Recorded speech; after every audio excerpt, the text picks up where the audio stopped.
جنات کی غذا کیا ہے؟ بسم اللہ الرحمن الرحیم۔ السلام علیکم ورحمۃ اللہ وبرکاتہ۔ معزز خواتین و حضرات، جن اللہ تعالیٰ کی مخلوق ہے جنہیں انسان کی پیدائش سے قبل پیدا کیا گیا، اور اس مخلوق کے وجود پر کسی بحث کی ضرورت نہیں۔ مسلمان جنات کے وجود کا انکار نہیں کر سکتے۔ کفار بھی جنات کے وجود کے قائل ہیں۔ وہ کہتے ہیں کہ معمولی سی ایک جماعت ہے۔ اسلامی عقائد میں بھی جنات کے وجود کو متفقہ طور پر تسلیم کیا گیا ہے۔ اب جنات کی تخلیق کب اور کیسے ہوئی اور جنات کی خوراک کیا ہے، اس حوالے سے مزید بات کرنے سے پہلے آپ سے التماس کرتے ہیں کہ آپ ہمارے یوٹیوب چینل کو سبسکرائب کر کے بیل آئیکن کو پریس کر لیں، تاکہ یہاں پر جتنی بھی ویڈیوز اپلوڈ ہوا کرتی ہیں ان کا نوٹیفیکیشن آپ کو بر وقت ملتا رہے۔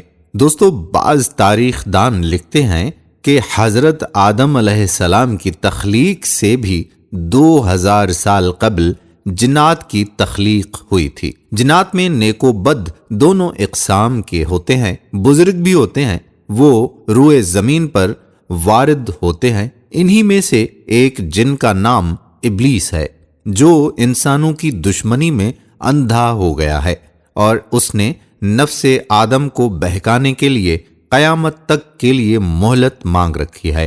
اللہ رب العزت نے اپنے پیارے نبی سیدنا سلیمان علیہ السلام کے لیے جنات کو مسخر کر دیا، یعنی جنات ان کے مکمل قابو میں کر دیے گئے تھے۔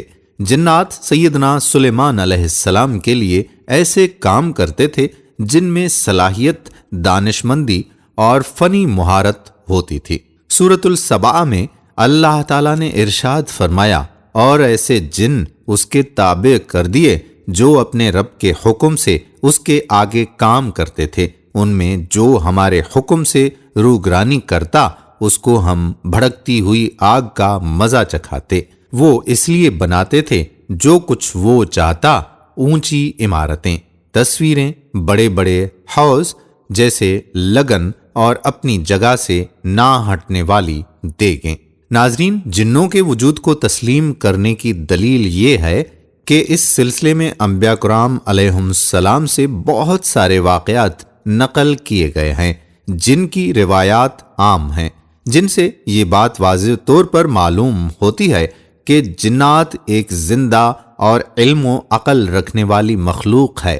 وہ جو بھی کام کرتے ہیں اپنے ارادے سے کرتے ہیں، بلکہ وہ حکم ماننے اور نہ ماننے میں بھی خود مختار ہیں۔ جن کوئی ایسی چیز نہیں جو انسان کے ذہن میں پیدا ایک گمان یا وہم ہو، بلکہ یہ ایک حقیقت ہے۔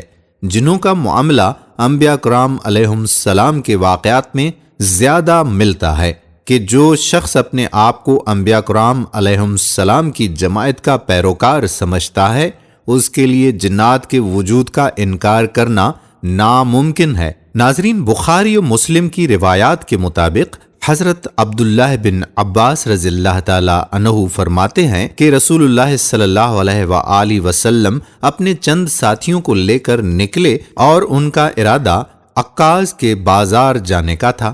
ادھر شیاطین اور آسمان سے آنے والی خبروں کے درمیان رکاوٹیں پیدا کر دی گئی تھیں، اور ان شیطانوں پر ستارے ٹوٹنے لگے تھے۔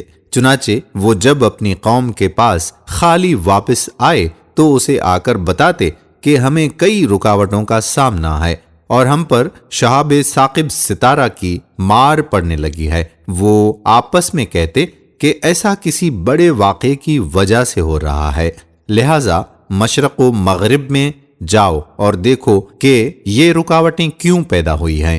چنانچہ تہامہ قارخ کرنے والے شیاطین یعنی جنات آپ صلی اللہ علیہ وآلہ وسلم کی طرف آ نکلے۔ آپ صلی اللہ علیہ وآلہ وسلم اس وقت نخلا میں تھے اور عکاظ میں جانے کا ارادہ فرما رہے تھے۔ آپ صلی اللہ علیہ وآلہ وسلم نے فجر کی نماز پڑھائی۔ ان جنات کے کانوں میں قرآن کی آواز پڑی تو وہ اسے غور سے سننے لگے اور کہنے لگے، اللہ کی قسم، یہی وہ چیز ہے جو ہمیں آسمان کی خبر سننے سے روک رہی ہے۔ سو یہ اپنی قوم کے پاس واپس گئے اور ان سے کہنے لگے، ہم نے عجیب و غریب قرآن سنا ہے جو کہ بھلائی کا راستہ دکھاتا ہے، سو ہم تو اس پر ایمان لے آئے ہیں اور اپنے پروردگار کے ساتھ کبھی کسی کو شریک نہیں کریں گے۔ اس کے بعد اللہ تعالیٰ نے آپ صلی اللہ علیہ وآلہ وسلم پر سورہ جن نازل فرمائی۔ حضرت سیدنا ابو ہریرہ رضی اللہ تعالیٰ عنہ روایت کرتے ہیں کہ حضور نبی کریم صلی اللہ علیہ وآلہ وسلم نے مجھے حکم فرمایا کہ میرے لیے پتھر تلاش کرو تاکہ میں اس سے استجنا کروں، لیکن ہڈی اور لید مت لانا۔ میں نے آپ صلی اللہ علیہ وآلہ وسلم کی خدمت میں وہ پتھر پیش کر دیے جو میں نے پلے باندھ رکھے تھے۔ جب آپ صلی اللہ علیہ وآلہ وسلم فارغ ہو گئے تو میں نے عرض کی کہ ہڈی اور لید سے منع کرنے میں کیا حکمت ہے؟ آپ صلی اللہ علیہ وآلہ وسلم نے ارشاد فرمایا، یہ دونوں چیزیں جنات کی خوراک ہیں۔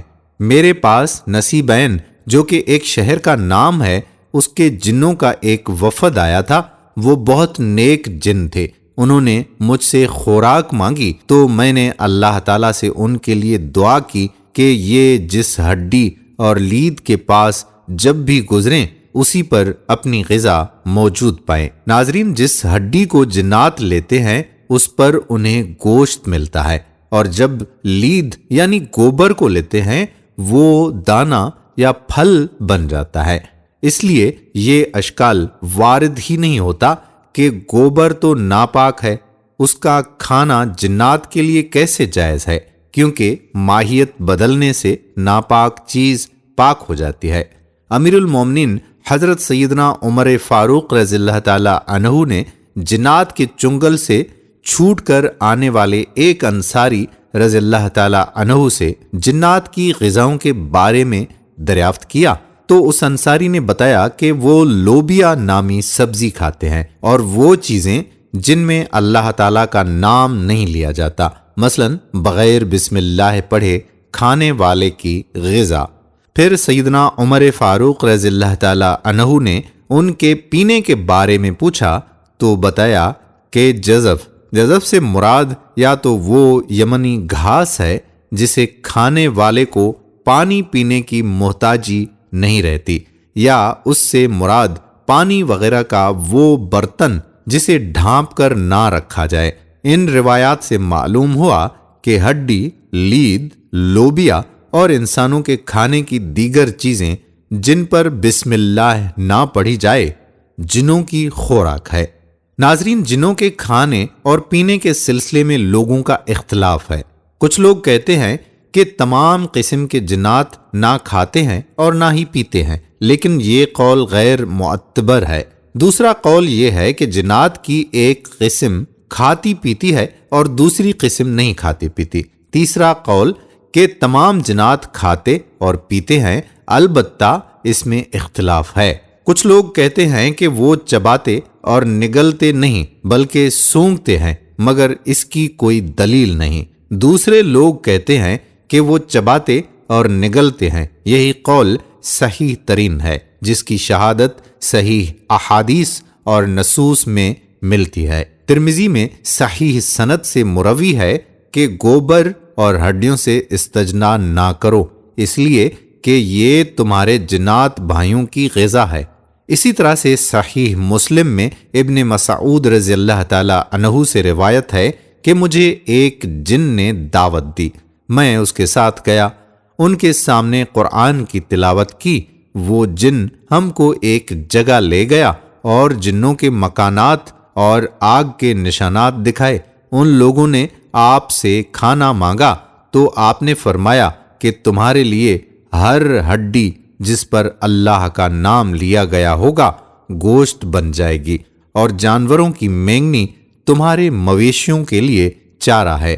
جنات کی اس مخصوص غذا کے علاوہ بھی ان کی دیگر غذاؤں سے رغبت کا پتہ چلتا ہے۔ اس سلسلے میں بھی بے شمار روایات موجود ہیں اور لوگوں کے ذاتی تجربات اور مشاہدات بھی، جن سے معلوم ہوتا ہے کہ وہ اپنی مخصوص خوراک کے علاوہ دیگر تمام انسانی غذائیں بھی کھاتے ہیں۔